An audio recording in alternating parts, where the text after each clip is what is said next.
back, Trojan fans. If you haven't heard, you haven't been listening, because West Brunswick won their first round of the playoffs on Friday night. They beat Northern Guilford, and I have the man whose offense dropped 35 points on the Nighthawks. Coach Spivey, offense coordinator, back on the show. Appreciate you having me. Thank you. Man, it's good to have you back. Good to be here. Just glad we're practicing again. Absolutely. You said it earlier. If you can win X games and practice the week of Thanksgiving, you're doing a job of it. Yep, that's what me and my buddies talked about all week. I haven't practiced on Thanksgiving since 2012, and it feels good. I think X was 10, and we're at 9 now. Is that right? Yes, sir. So this week could possibly make 10. Absolutely. That's outrageously good. I think if we were able to win this week, I think it's the first time since 1994 that West Brunswick's won 10 games. So that's 22 years if my math holds. Yep. Wow. Okay. I'm trying to think about what I was doing 22 years ago, and I can't. Here we are. Your offense features Bubba McCray, and he had a game on Friday. 204 yards and 3 scores. What do you want to chalk that up to? Always goes to the offensive line. We challenged those guys all week, and we got a new center, which we've talked about a couple times on here. How did Gabe step up? You know, during the game, I was a little tough on Gabe. First had him a little bit at halftime, but then when I got home and watched the film, and I told him today at practice that Gabe played really well. And I was very proud of him, and look forward to another good week this week. It's hard switching centers right before the playoffs. Absolutely, especially center. Yeah, they touch the ball on every play, but I'll tell you what, he's made a drastic improvement from what I can tell. He works really hard, and he takes coaching really well. And they ran a defense that we don't see very often. They ran a 50 defense with a head-up nose, and that makes it really tough on a center. So we did not even get in the shotgun once, just for that reason, because that's just asking him to do a little bit too much. Now, for the less football-knowing fans, we've got a lot of basketball fans that are watching. Let's talk about a head-up nose. What exactly does that mean? It means there's a guy lining in front of you on every play, and his job is to knock you backwards. So it's hard enough to block him, but now you got to snap the ball, step, and block that guy. So that's that. Most teams play 4-down linemen, and they shade them a little bit. A little bit of a shade, and a little bit easier. So the center, you sometimes gets off, not scot-free, but they got a little bit more reaction. A little bit easier. So to put somebody in their first, major starting action in the playoffs, it's hard to. Let's talk about Bubba for just a second. I was talking to Coach Hickman today, calling plays during the game. Not until I got home and looked at the stats, I even realized he had 204 yards, because that's what Bubba does. He gets 8 yards here, 8 yards here, 8 yards, and then he goes 64. Yeah. Didn't even realize he touched the ball 34 times because he looked as strong in the fourth quarter as he did in the first. That's because he's not playing on Coach Probst's defense. That's right. Yeah. But now Malik went over the century mark too. Yeah, at 101. Only 11 carries, I think, which probably should have gave it to him a little bit more. Yeah, with that kind of average. But you're doing something right if you're keeping these guys fresh enough to where you can finish strong. And that's one thing we've done with Bubba all year. I get a lot of heat from some people. If you go back and look at all our games, Bubba only got the ball 6 times against South Brunswick, South Columbus, North Myrtle Beach, Whiteville, 15 carries. And this is why. We want to win in November. And we tried all year to keep him healthy, and there's no getting it 15 times anymore. He's going to get it as many times as he needs it. Well, we're in November, but, there's a good possibility we could be playing there's a Christmas tree next year. We could be playing in December. That'd be awesome. So this is where it starts. You got to win the first playoff game before you can think about the second. So that's a great performance. Let's talk about Owen for a second. Kind of like we talked about earlier, Owen didn't have a bad game. His first interception was on 4th down, deep in their territory. May have had a guy open, made the wrong read, threw an interception, but it didn't hurt us because it just acted as a long punt. Arm punt. The second interception was on me. Probably should have never called that play. His arm got hit. Guy made a good play, and it cost us a touchdown right before half, which was 100% my fault. So neither one of his interceptions really hurt us. But he rallied and he finished strong. Oh, yeah, and we talked about it, the 2 weeks prior to last week, he had the 2 best games of his life and played really well. And then just the team that we were playing, we didn't really need him to do a lot of stuff. We needed to kind of hand the ball off and let those guys do what they do. And now this week will be a little bit different. I know every quarterback wants to sling it all over the field and be the hero all the time, but it says a lot about him that he can do what he needs to do to win a game. Not him. I think he just likes winning. I think he was as excited. He was more excited winning that game Friday than he was having a game of his life and losing to Laney. And that says a lot about a leader. Absolutely. It says a lot about a leader, and it's like he's in the right program to succeed right now. Absolutely. But good for that. Halftime. Let's talk about halftime for a second.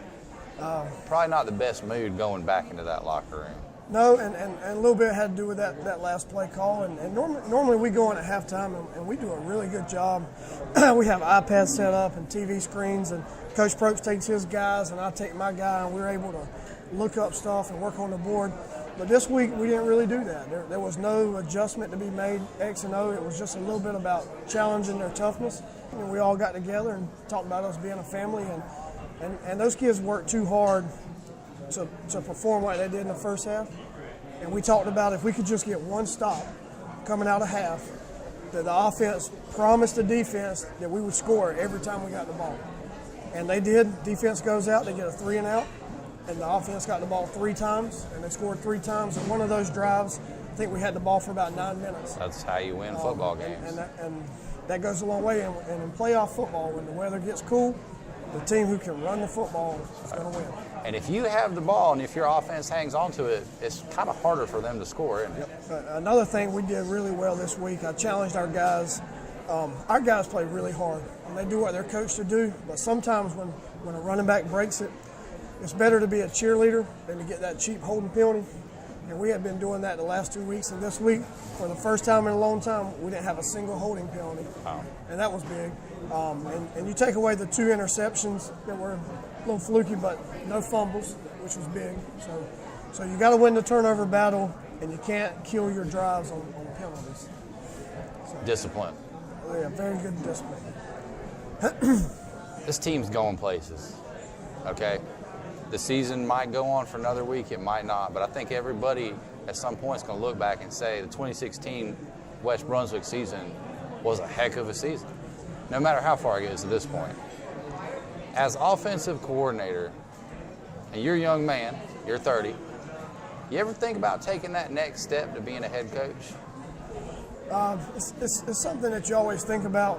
When I interviewed for my first job, I got asked that same question. Do you want to be a head coach one day? And even today when I hire assistant coaches, I like to hire people who aspire to be head coaches. And I think those guys make great assistant coaches. So I would like to be a head coach one day, but that's not the reason I enjoy coaching. I really love these kids. This is my 3rd year here, and these seniors were sophomores. My first year here playing varsity, and I kind of feel like they're my guys. Come up through the ranks. The biggest reason I don't want this to end is because I really love going to practice every day, and I really love seeing the Taverine and the Tariq Thomas and the LeGarrette and the Bubba. And I know I've been around this long enough now. I realize it's going to be over in a few weeks, even if we win a state championship. And a lot of people get to come to these games, and they get to see what these kids do on the field. But I love being with them in practice. I love the 5 minutes of joking around before we stretch. That's why I love coaching high school football. Same thing about our baseball team last year. I won't miss winning games or doing all that. I miss spending time in the locker room with those 9 seniors and joking around with those kids. And I got to see 2 of them at the basketball game tonight, and that's what I love about high school athletics. So this is a dedicated coach, folks. He's already been to the basketball game tonight. He's over here doing the coaches show. Good chance he goes probably back to the basketball game. Oh, yeah. Well, I'm in the weight room, and I firmly believe that, we're an athletic department at West Brunswick. We're a family, and when one of us succeeds, we all succeed. That's right. And the football team wins, the basketball team wins, and the baseball team wins, and the wrestling team, and everybody. It's called upward trend. Absolutely. So you haven't really answered my question if you want to be a head coach one day, but that was a good answer nonetheless. So, folks, don't remember, Coach Spivey's got a baby on the way too, so that Trojan family's going to get just a little bit bigger. Right. Hopefully she'll be a Trojan cheerleader one day. You got names picked out? Yes, Ansley Grace. My wife had that. Outstanding. Gotcha. And I went with it. You're a smart man. Well, Coach, great having you on as always. happy Thanksgiving this week. Appreciate it. And good luck on Friday night. Hey, not a better place to be in Charlotte. That's right. Friday night at the football field. And Wing and Fish Company before and after. That's right. Come up here and watch the WWA Wild with us. And as we did last Friday. Let's go at it next week. That was a great mood. Absolutely. Get them done on Friday night. Appreciate it. Welcome back, Trojan fans. I got head coach Kelly Williamson back. Coach, congratulations on round one. Yeah. I've noticed this theme that you're more relaxed because you like dressing down each week, and I like that. That tells me that you're in it to win it. You're out there having a good time at practice. It's kind of too late to be tight. That's right. So loose is what wins. So let's keep it loose. Anytime I see you in a hoodie, I know you're loose. I mean, Coach Spivey's got a playoff beard going. Right. So that's saving him probably 15 minutes of shaving a day. That's right. So we're loose. We're winning playoff games. I like this, man. We already talked a little bit about the offense with Coach Spivey. Let's talk about prepping for Northern. How you handled that? I mean, you knew they were going to throw the ball. Yeah, I think defensively we had a great plan to try to put some pressure on their quarterback and stop number 4. That was the big deal. Great inside slot receiver, big kid, good-looking young man, and that's not easy to do because you played a lot of running teams. Oh yeah. So you had to shift gears there. Yeah, we had to shift gears there. I think our secondary really has grown up though. You know, we played with a lot of some kids on the back end back there that in new positions this year, right. And but you know, this late in the year. You know, first round of the playoffs, you know, game 12, we should, you know, they're not freshmen anymore or sophomores anymore.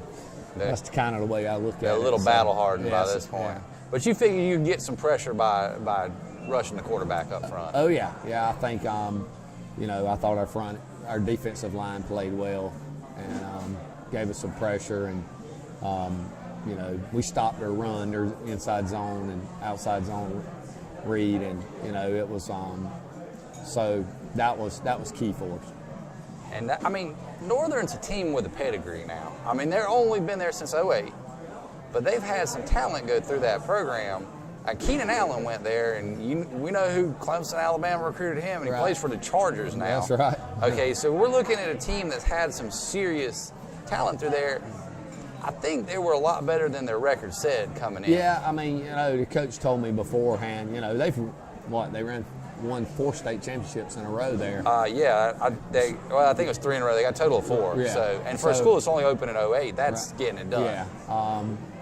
A lot of talent in that area, as you know, and so, but yeah, they were a team that, you know, had a couple people hurt. You know, I do know that early in the year kind of cost them some games, but good-looking quarterback. I think he only was starting 4 seniors, so but they'll be back next year. I'm glad we got them this year. Yeah, absolutely. Next year. So, absolutely.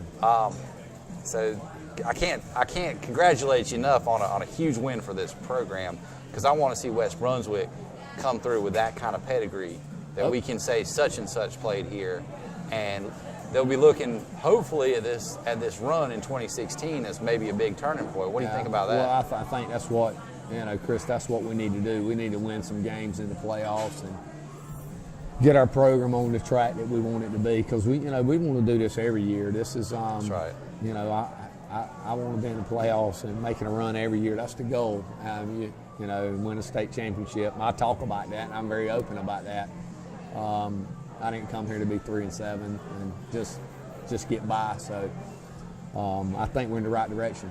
If the fans are watching football and it's dipping into like the low 40s outside, it's going well, right? Yes. That's it. Absolutely. I mean, you got to wear a hoodie to practice. That's right. It's going well. Like I told Coach Spivey, there's a Christmas tree to your left. Yes. And, you know, we usually feed the team on Thursdays, but we can't really do that this week because hopefully they're all cooking turkeys. Right. Absolutely. So, let's talk about that for a second. That's going to be a little bit different scheduling. Well, you know, I've had the experience of playing on Thanksgiving weekend, and I always say that, you know, you've had a great, you know, the motto as a high school coach is if you're practicing on Thanksgiving morning and having a dinner with your team is, you know, you've had a good year. And we've had a good year, and So the kids are out of school Wednesday, Thursday, and Friday, and we'll practice Wednesday morning, Thursday morning, do our normal, have a nice meal with them, and come back Friday. So I got my hand on them. How much turkey do they get to eat? All they want. Okay. All right. As long as they're ready to go Friday. Friday, yes. Because the linemen tend to eat a little bit differently than your cornerbacks. Right. So I understand that. Got to feed them big boys. Yeah. I've seen them destroy a buffet. Right. So how many turkeys you gonna cook? Well, actually, we're going to go. We got some parents cooking for us. Gotcha. So, but we're excited just to have that camaraderie. We only have like a 45-minute practice, a walkthrough. Yeah. Just to get them up and spend some time with them. It's about the fellowship at that point. Put my eyes on them. And this is a close-knit team. I mean, when you only got 30 players, right? Everybody knows. Yeah, it's been a great group, and it's kind of easy to work with 30 than if I had 60. Absolutely. But I wish I had 60. Well, it's good to have a little depth. Real quick, Max Preps is a site that we all look at from time to time for high school football. They've got West ranked as 97th in the state of North Carolina. That's for all the football teams now, all the classes. What do you think about that ranking? Is that about right, or are we talking, is that bulletin board material? Well, I hate to hurt your feelings, but I never look at Max Preps. Fair enough. I could care less what Max Preps. That's what they're saying. What do you think? I just don't. I think we got a good football team, and where that. I don't know anything about that. I could care less about that. All right. We'll keep punching our ticket, and if we end up we'll figure out where we are at the end. But I don't get caught up in that. Trying to push your buttons a little bit. I know, but here, I just don't get caught up in that. I don't look at that stuff. That means nothing to me. I think they even ranked us by Max Preps in the playoffs or something. Who does that? Yeah, sure. Who knows anything about my football team? But you got the team? 1 seed. So. Right, but you know anybody that works for Max Preps? No, but I'd call them if I did. Okay. I'd give you their phone number if none they of them know about Bubba McCray. That's right. My football team, so I don't get caught up in that. I'll let you guys talk about that. Okay, fair enough. All right. I'm the media here, right? We saw something on Saturday. You and I were in the same place watching the same football game. And this is relevant to what we're talking about tonight because Navy, a team that you know very well, runs triple option. Right. And, man, they do it to perfection. Yes, they do. They went up against ECU on Saturday, and they pretty much blew the doors off ECU. I got a kid at ECU. You got a kid at Navy that's one of the coaches. So we were sitting on other sides of the fence there. You're playing Jacksonville. They run the triple option. Is there anything that you know about the triple option that, you're going to do better than ECU, right? Oh, yeah. Well, I don't think we'll give up 66 points. But, no, we have put in some things. We'll be better. In the North Myrtle Beach game, we were kind of off with looking at the triple, the two-back gun stuff. But we'll be ready Friday night. You'll just have to see Friday. So it's all about discipline. Yes. You gotta do what you coach to do. Don't freelance. Right. And play your assignment ball, and we'll be fine. But we'll have a hat on the ball. Congratulations to your son, by the way, because that is I'll tell you what, that is a great football team. They're maybe not the most athletic I've ever seen, but they are as disciplined, and they don't take dumb penalties. I think they've had 17 penalties the whole year. I tell you what, it's a treat to watch. It is. To see our armed services, and they're able to put a product like that. And those boys have a tough time up there. It is not an easy school. No, it's not easy at all. It ain't easy to get into. It ain't easy to graduate. It ain't easy to stay there. There's nothing easy about it. I'm sure that makes you proud. And studying's first, and then other things. So, I'm proud of them. I met some great people. Kids are great that are there. Everyone was class that I saw on Saturday. Absolutely. So, give us a little Jacksonville preview. You don't got to give away everything. Well, I think they present a problem with their speed. Their quarterback's really good. And we got to keep somebody on him, and we'll have somebody on him Friday night because if he gets out of the gate, man, he's gone. He can run. Best kid we played all year or against anybody. Two backs are good, 7 and 10, 12 of receivers, really good kid, fast, got a lot of speed. You don't want to kick on the ball. They return a couple kickoffs back for touchdowns, a couple punts back for touchdowns. So the kicking game, we got to control the football this Friday night, and if we don't turn it over and control it, but if we punt more than 2 times, we're in trouble. So, we've got to keep them off the field because they're explosive. And I thought the team we played last week was very explosive too. Anybody who's throwing the ball all the time, These 9-minute drives with your offense help you out there, don't they? Oh yeah, and we got to have that. We got to have that, and that's our game. And but this time of year, Chris, you got to be able to run the football to win, and that's at any level. When you get, the good pro teams run the football, the good college teams run the football. That's right. The good high school teams that are going to have to run the football. Sometime during the game, you're going to have to run the football. And I think we're able to do that. And our lines played really well, and Coach A's done a great job with them, and Coach Spivey, has done a great job with the offense. And we believe in what we're doing, and, we like the power eye and the wishbone and some strength stuff because I think you got to be physical. Sometime in the game, you just got to line up. Punch them in the mouth. Yeah. So to speak. That's kind of what we're trying to do. Biggest football weekend of the year, really. Yeah. It's all the state schools playing each other. We're going to eat turkey on Thursday. You're going to have a little walkthrough. That's right. Then Friday, it's all starts. You come up here at noon, you can watch North Carolina and NC State. I think they're a noon game on Friday. Then it's time to dial in and get out there and watch some Trojan football. Yeah, I think, it's exciting for our kids, But, if we play well, I really think we're, I've said this, I don't mind saying it, I think we're hard to beat if we play well and don't turn the ball over and can control the football. We'll see how far we can roll. Well, we're pulling for you on Friday night. Appreciate it. Real quick, let's talk about all the other football going around because I got you on set right now. We're only talking, when it comes to high school, we're only talking West. There's a lot of college going on, and it's all rivalry week. Oh, yeah. We've got 3 rivalry games I want to ask you about. Okay. North Carolina, NC State. Golly, I like the Wolfpack, and I don't even know where they're playing. They're in Chapel Hill. The Wolfpacks do. Got a lot of customers that would love to see that. Sorry, Tar Heels, you heard it here first. That's Friday. Iron Bowl, Auburn, Alabama. Any chance that they shake? It's going to be all Alabama? Alabama's just too good. They're too physical. They run the football. Auburn's going to come in there and play them as hard as they can, but Saban just has a way of getting it done, man. The process. They have another gear. Yeah. I don't think none of us can match that. Seen that once or twice. And then the one everybody's talking about, the nightcap, Clemson, South Carolina. I don't think that game will even be close. I think Clemson's on, they're playing better, but they ain't ran the ball as good as they should be able to. You got to run the ball in November. And so, but South Carolina's not very good. I got some good friends. I got some kids that played for me that are on that team, and so they got a new quarterback. Yeah, well, everybody's raging about him. Yeah, well, just saying. They got a long way to go to catch the Tigers. All right, y'all heard it here first. He's breaking down the whole weekend for us. We're not even going to the pros. We're not even going to talk about that. Well, Coach, hope to see you on Friday night, and hope to see everybody after the game in a good mood. Absolutely. Come on out. Thanks for having me.